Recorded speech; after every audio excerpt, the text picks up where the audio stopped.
अहल्या उद्धार की कथा का तात्पर्य क्या है? गोस्वामी जी विनय पत्रिका में भगवान राम से कहते हैं, प्रभु मैंने सुना है कि आपने त्रेता युग में अहल्या का उद्धार किया था। प्रभु मुस्कुराकर कहे, ऐसा हुआ तो था। गोस्वामी तुलसीदास जी बोले, महाराज आपका वह चमत्कार त्रेता युग में ही था कि कलयुग में भी है? भगवान मुस्करा कर कहते हैं, भाई चमत्कार तो है, पर अहिल्या कहाँ है? अहिल्या तो गौतम के साथ चली गई। गोस्वामी जी तुरंत भगवान राम से कहते हैं कि जरा इधर देखिए, यहाँ तो इतनी बड़ी अहिल्या पड़ी हुई है।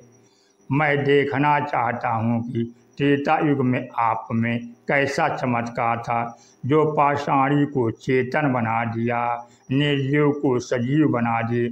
मेरे पास जो अहल्या जो पाषाणी है उसका भी तो उद्धार करके दिखाइए।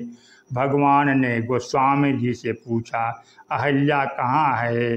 गोस्वामी जी विनय पत्रिका में भगवान राम से कहते हुए कहते हैं, यह अहल्या सहसशिला हूँ ते जड़मति भई है, ताहि कहो कौन गति पाह नहीं दही है।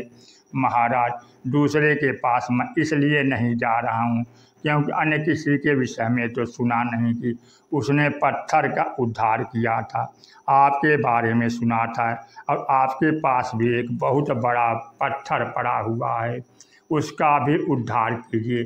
भगवान ने पूछा कि वह कौन है? उन्होंने कहा कि जड़मति।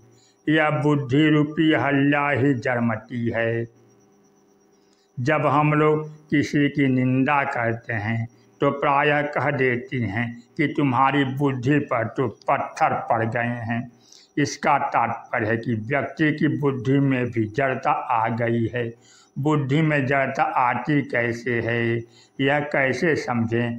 हमारी बुद्धि अहल्या हो गई है या नहीं, इसके उत्तर में आपका ध्यान निम्न कथा प्रसंग की ओर दिलाना चाहता हूँ।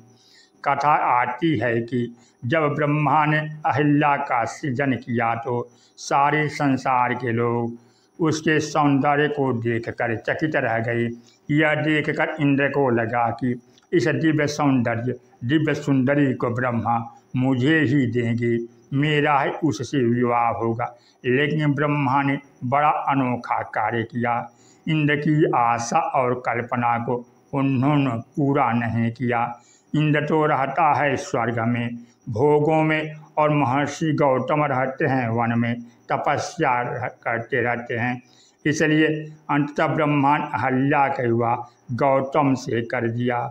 इससे इंद्र को बड़ा क्षोभ हुआ और अहल्या के प्रति आकर्षण को वे भूल नहीं पाते, क्योंकि आसक्ति ही मनुष्य को अंत तक भटकाती है, जिसके कारण मनुष्य का पतन होता है। इंद्र ने छल से अहल्या को पाने का निश्चय किया और इसके लिए उस इंद्र ने एक उपाय निकाला। इंद्र ने सोचा कि अहल्या गौतम के प्रति समर्पित है, पतिव्रत धर्म से प्रेरित है, इसलिए यदि मैं कोई मानसिक दुर्भिसंधि का प्रस्ताव रखूँगा तो वह स्वीकार नहीं करेगी।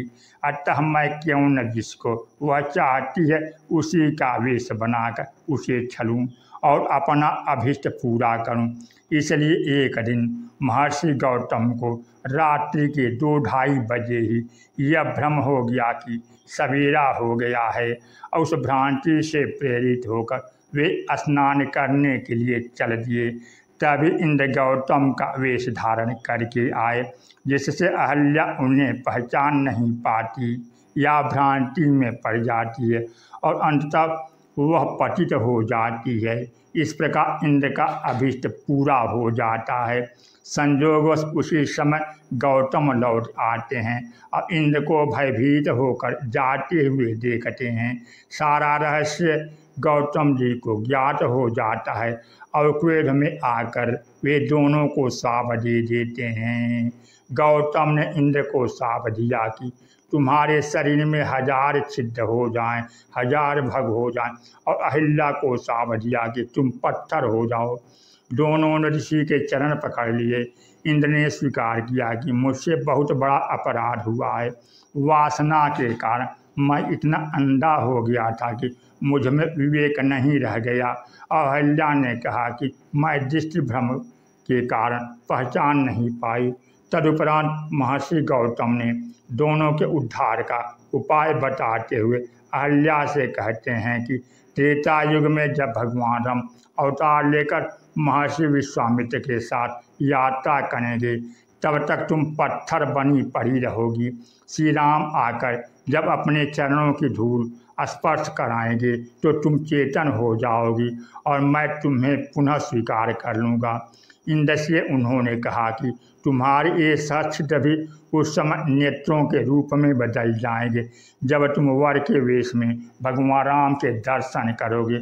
अब इस कथा के अंतरंग अध्यात्म पर विचार कीजिए कि जो हमारे आपके जीवन से जुड़ा हुआ है। हमारे और आपके जीवन की समस्या भी ठीक यही है। परम सुंदरी अहल्या बुद्धि है। बुद्धि से बढ़कर संसार में सुंदर कौन है? बुद्धि से बढ़कर आकर्षण किसमें है? बुद्धि का विवाह किससे किया जाए? बुद्धि के सामने दो विकल्प हैं, इंद्र और गौतम। इंद्र पुण्य का प्रतीक है और गौतम भी पुण्यात्मा है। दोनों में कोई अंतर नहीं है। इंद्र पद भी व्यक्ति को पुण्य से प्राप्त होता है और गौतम तो निरंतर पुण्य में ही लगे रहते हैं। दोनों में अंतर यह है कि इंद्र समझता है कि पुण्य के द्वारा भोगों को भोगना जीवन का लक्ष्य है और गौतम की मान्यता है कि पुण्य के द्वारा भी मनुष्य को तप और त्याग का जीवन व्यतीत करना चाहिए। हमारे आपके सामने भी दो विचारधाराएं विद्यमान हैं, एक भोग की विचारधारा और दूसरी तप की विचारधारा। ब्रह्मा ने अपनी बेटी अहल्या की विवाह कहीं अन्यत्र न करके गौतम से किया। उन्होंने इंद्र को नहीं, गौतम को उसका पात्र माना। इसका कारण क्या है? आप पहले कथाओं में श्रवण कर चुके हैं कि ब्रह्मा विचार के देवता हैं। बुद्धि अज, अहंकार सी बुद्धि अज, मनस चित्त महान, मनुज बास चराचर, रूप राम भगवान। विचार के देवता ब्रह्मा ने निर्णय किया कि बुद्धि को त्याग और तपस्या की सेवा में रहना चाहिए, भोग की सेवा में नहीं। जीवन में भोग भले ही बने रहें, हम और आप भोग भले ही न छोड़ सके, पर बुद्धि के द्वारा भोगों के समर्थन की चेष्टा तो कम से कम न करें। बुद्धि को हम तप और त्याग की सेवा में लगाएं। तात्पर्य कि हम अपने जीवन की दुर्बलता को समझकर यह स्वीकार करें कि बुद्धि का उद्देश्य त्याग और तपपूर्वक सेवा करना है। यही गौतम और अहिल्या का विवाह है। इंद्र के रूप में भोग की जो प्रवृत्ति हमारे आपके जीवन में विद्यमान है वह बुद्धि को ठग लेती है। गौतम का वेश बनाकर ही तो इंद्र जाता है। इसका अर्थ कभी कभी त्याग का वेश बनाकर भोग ही हमारे जीवन में आ जाता है। उस समय बुद्धि धोखा खा जाती है। ऐसा होता है न कभी कभी। मान लीजिए व्यक्ति के जीवन में भोग का कोई प्रलोभन आ जाए, वह उसे प्रलोभन में न फंसे, किंतु ऐसा भी तो हो सकता है कि वह किसी बड़े व्यक्ति की आज्ञा, गुरुजनों के आदेश के रूप में आ जाए कि इस वस्तु को स्वीकार कर लो। उस पर उसकी बुद्धि कहे कि वैसे तो मुझे वस्तुओं की इच्छा नहीं है, पर आप आज्ञा दे रहे हैं तो कैसे अस्वीकार करूं? अब तो स्वीकार करना ही पड़ेगा। इसका मतलब है कि बुद्धि ने धोखे को, भ्रांति को स्वीकार कर लिया। ऐसी ही समस्या थी भरत जी के सामने भी आई थी, किंतु भरत जी के पास बुद्धि की जो अहिल्या है वह इतनी चतुर है कि भ्रांति में नहीं पड़ती। साधारणतया बड़े बड़े बुद्धिमान व्यक्तियों के पास जो बुद्धि होती है वह भी धोखा खा जाती है। जीवन में ऐसे अवसर आते हैं जब हम त्याग के स्थान पर, त्याग के नाम पर अथवा किसी और आज्ञा के नाम पर भोगों को स्वीकार करने में संकोच का अनुभव नहीं करती। उसका फल यह होता है कि बुद्धि में जड़ता आ जाती है। यही अहिल्या का पत्थर हो जाना है। इस भोगवादी जड़ता का अभिप्राय है कि विषय जड़ है और जीव चेतन। अतः जब व्यक्ति यह मान लेगा कि भोगों के द्वारा ही हम सुखी होंगे। तो अर्थ हुआ कि चेतन ने मान लिया कि हमारा सुख जड़ में समाया हुआ है। जड़ द्वारा चेतन को बंदी बना लेने का उल्लेख करते हुए रामचरितमानस में आया है। ईश्वर अंत जीव अविनाशी, चेतन अमल सहज सुख राशि, सो माया बस भयउ गोसाई, बांधो पीर मर कट की नाई। और अगली पंक्ति कितनी सुंदर है। जड़ चेतन ही ग्रंथि पड़ गई, जड़ और चेतन में गांठ पड़ गई। इसमें विरोधाभास यह है कि ऐसा तो देखा जाता है कि चेतन जड़ को बांध ले, किंतु जड़ द्वारा चेतन को बांधना संभव नहीं।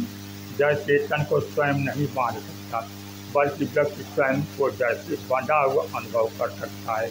विषयों में भोग के प्रति आकर्षण का अभिप्राय है कि स्वयं हमने यह मान लिया कि जब अमुक वस्तु हमें मिल जाएगी तब सुख मिलेगा।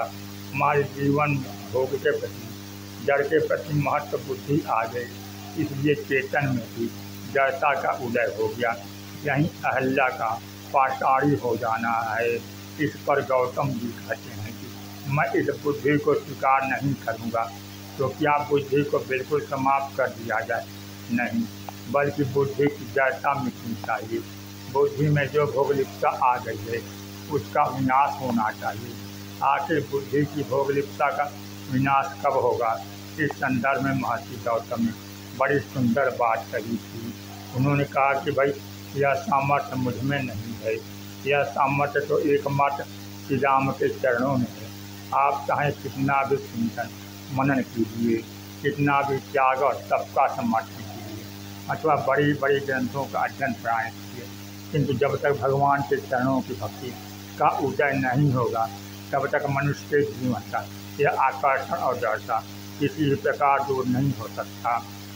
समझना सरल है, पर विषयों का आकर्षण, इंद्र का आकर्षण इतना प्रबल है कि मनुष्य उस धोखे में फंसे बिना नहीं रह सकता।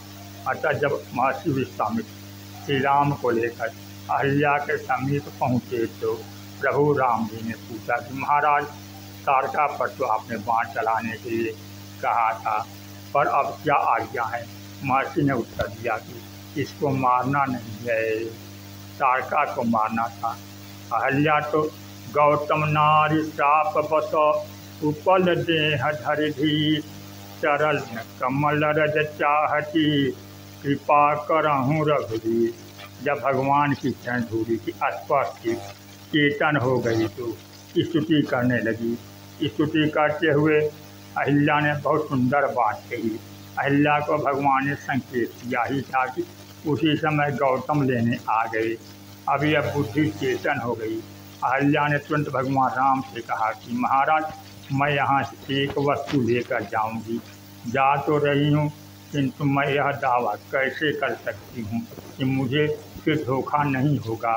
क्या कोई बुद्धिमान यह दावा कर सकता है कि मेरी बुद्धि फिर धोखा नहीं खाएगी?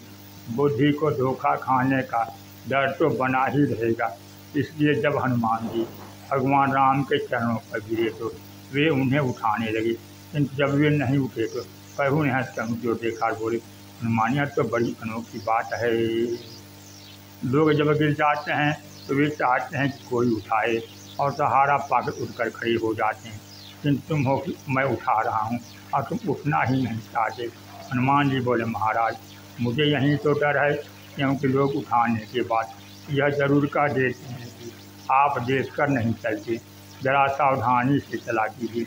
इसलिए कहीं आपने भी उठाने के बाद कह दिया कि अब मत गिरना, तो मैं यह दावा कैसे कर सकता हूँ कि भविष्य में नहीं गिरूँगा। अतः मैंने निश्चय किया है कि आपके चरणों में गिरा ही रहूँगा, जिससे आप हाथ थामे रहें। आप पकड़े रहेंगे तो व्यक्ति यह दावा कर सकता है कि मैं ईश्वर के हाथों में सुरक्षित हूँ, परंतु अपने बल पर व्यक्ति ऐसा दावा नहीं कर सकता। इसलिए गिरना है तो आपके चरणों में गिरूँ, जिससे निरंतर आपके हाथ का आश्रय मिलता रहे।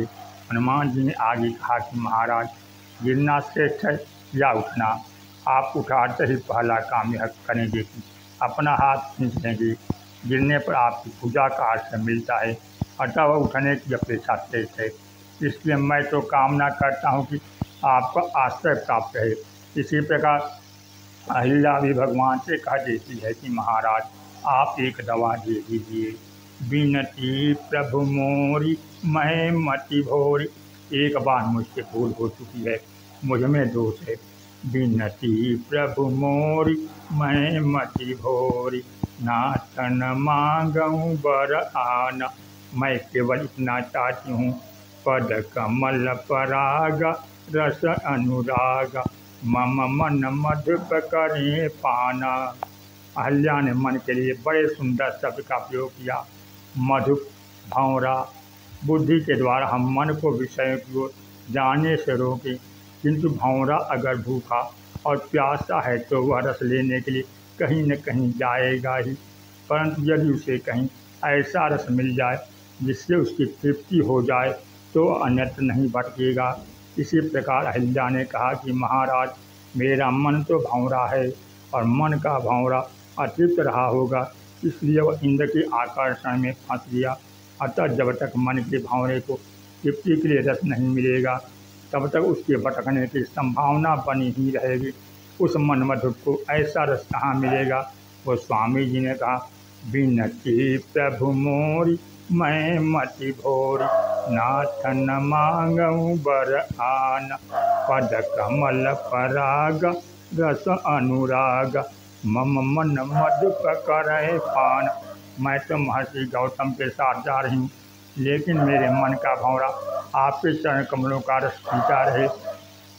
अर्थ यह है कि बुद्धिमत्ता के साथ साथ जब हमारे जीवन में भक्ति का संचार हो जाता है तो हमारी बुद्धि चेतन हो जाती है एवं उसके गिरने और भटकने की संभावना नहीं रहती। इस सियावर रामचंद्र की जय।